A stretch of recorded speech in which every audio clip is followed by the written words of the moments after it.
I love Mugler. But which one do I like best? Thierry Mugler makes some pretty interesting fragrances for both women and men. I have managed to collect every single fragrance Mugler has made for men. And I thought it'd be fitting to make a top 10 showing you which ones I like the most. For the sake of this video, I'm just sticking to the Amen flankers. So Iceman, Sun Essence, Alien Men, and Mugler Cologne, they're gonna sit this one out. I do have 2 honorable mentions on this list, but we'll get to them at the end. The number 10 Amen flanker is Taste of Fragrance. Taste of Fragrance's main note is chili. It is a very unique gourmand fragrance that smells a bit like a spicy cake rather than hot sauce. There was also Taste of Fragrance released for women. Both of them were very limited releases, so I'm happy to have it. But the reason it's number 10 is because the chili note is so different that I only really wear this when I'm inside chilling by myself because it is cozy, but it just smells a bit unusual. Number 10, Pure Chili. At number 9, we have Pure Coffee. Pure Coffee was the first flanker in the Mugler line, and surprisingly, doesn't have a whole bunch of coffee. This guy is more of a toned-down version of the original. It is a lot more wearable. Not so much that you can wear it in the summertime all that much, maybe in the evenings. And yeah, there is a bit more of the coffee note from the original, so it's noticeable, but Pure Coffee isn't a great name for it. It's more, here's a bit of coffee.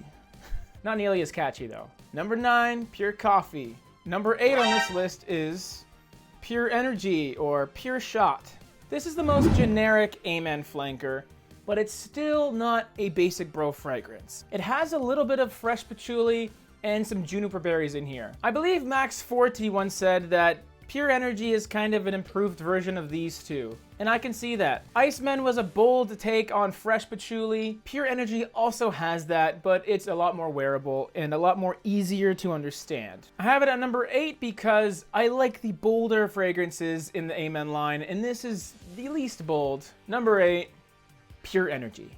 At number 7, we have Ultra Zest. People call this an orange creamsicle fragrance, but it's not very creamy. It's a bit closer to a Terry's chocolate orange, perhaps. This has a beautiful, summery mandarin orange that opens the fragrance up, and when it dries down, it is a variation of the original Amen with the patchouli, but very wearable in the warm weather. You can kind of interpret this as a youthful Terre d'Hermès in a way.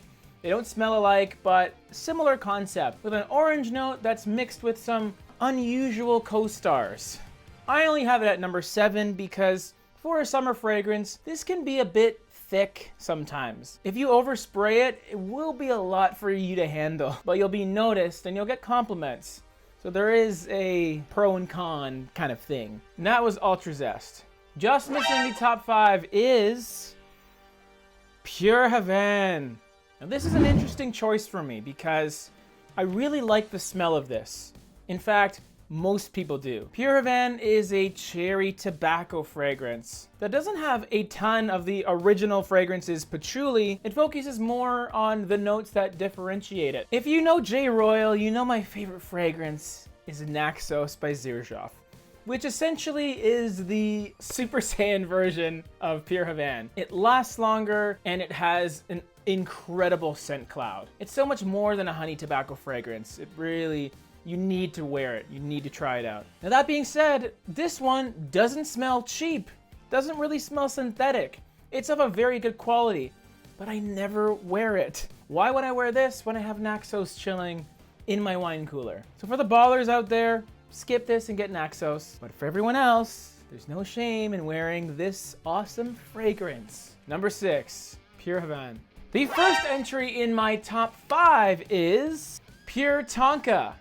When I first smelt Pure Tonka, I thought to myself, man, where are the pancakes at? While Tonka bean can usually have a sweet, spicy quality, this one is very syrupy. Extremely oozy, gooey, ooey. Syrup is a sugary, synthetic goop, unless you're getting the good old Canadian maple syrup all natural. For what it's worth, Pure Tonka is a fantastic cold weather gourmand that is extremely likable. It only gets number 5 though because it is one of the least versatile in the line. Now with the other flankers, even if they are really strong, you can still pull them off in the evening almost year round. But here, just the cold. Number 5, Pure Tonka. My number 4 Amen flanker is Cryptomint, the neglected stepbrother of Ultra Zest. Cryptomint is a mint-based fragrance that has the base of Ultra Zest. So essentially they're very similar fragrances, but you take away the orange and you put in the mint. A big complaint people seem to have with Cryptomint is the mint only lasts 20 minutes and then it's just Ultra Zest. First of all, it's not a bad thing if you're like Ultra Zest because it's a very popular fragrance. But secondly, from my experience, the mint lasts hours on me. It's cool, it's refreshing, and mint, being a green accord, goes better with patchouli, which is also a green accord. They complement each other very, very well. In fact, I feel Cryptomint works better as a fragrance than Ultra Zest. This guy is totally giving you mint chocolate vibes. It's phenomenal fragrance. And mint is a pretty versatile note too. It's cooling and refreshing, but also suits the cool weather too. So if you were scared off by the initial bad reviews of this one, give it another shot. You won't be disappointed. And maybe you will, but oh well. Number 4, Cryptomint. My number 3 Amen flanker, Pure Wood. Pure Wood is the smoothest Amen flanker. It's a smooth and creamy woody fragrance that has just a little bit of patchouli going on, but it's understated enough that it is really, really versatile. I could see Pure Wood being a signature scent for somebody. It is office appropriate, it's perfect in the fall. You can also wear it in the winter time. It will penetrate the cold, but I would probably recommend indoors rather than outdoors. And even when it's warmer, if you go really light on the trigger, you can still wear it. It doesn't get a lot of talk, maybe because it's not crazy bold, but it's executed very, very well. And the blend is so smooth. Maybe not necessarily for a teenager or someone who goes clubbing, but everyone else, I could see this being a staple in your collection. Number 3, Pure Wood. Now, if you've been counting along, you'll know that there's 4 fragrances left that share this general bottle design. So without further ado, at number 2, we have Amen, the one that started it all. When Amen was originally released, it redefined men's fragrances. While Joe Schmo and John Doe were wearing Acqua di Gio, Alpha Andy over here was rocking Angel Man. This patchouli-based gourmand fragrance that outperforms most designers out there still is relevant today. People scoff at me when I tell them that this is one of my most complimented fragrances. But it is. It works so well. 1, because it has one of the nicest dry downs in designer fragrances, and 2, because it can perform. It actually performs. It is a heavier fragrance, obviously. Don't judge it off of one heavy spray and then a bit of a snort. You gotta wear this, and you gotta wear it when it's cooler. You can't really call yourself a frag head if you haven't properly worn Amen at least once. But even though this is by far the most respected fragrance in the Amen line, it's not necessarily my favorite to wear anymore. At number 2, just barely, Amen. And my number 1 Amen flanker, Pure Malt, or Pure Malt Creation. I had to give it up to Pure Malt, guys. This one to me is unique, masculine, yet inviting. Not only does Pure Malt add a malt liquor element, it's the dry fruitiness that makes this magical in the air. If Amen has the best dry down, Pure Malt has the best sillage and scent cloud. Unsolicited compliments from 6, 7, 8 feet away.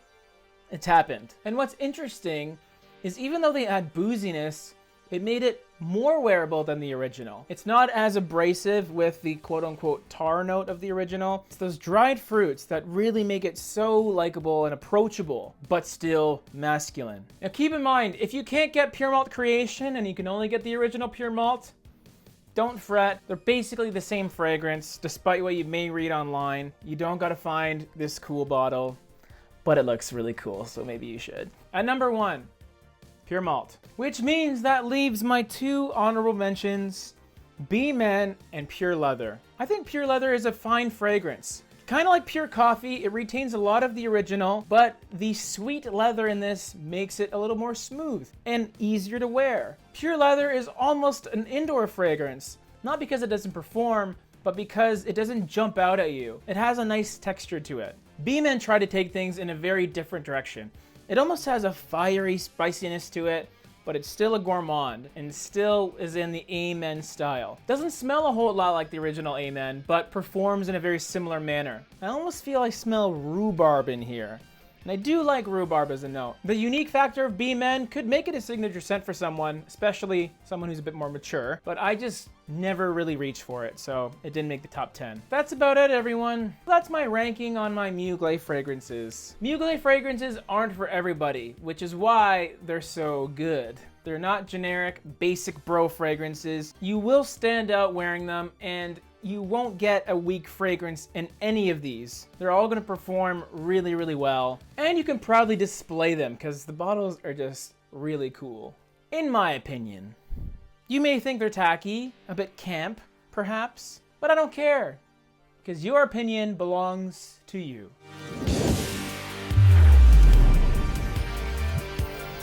Alright guys, if you want to see some more top 10s, then there's a box right there. And I also have some other Mugler reviews just chilling if you want to check them out.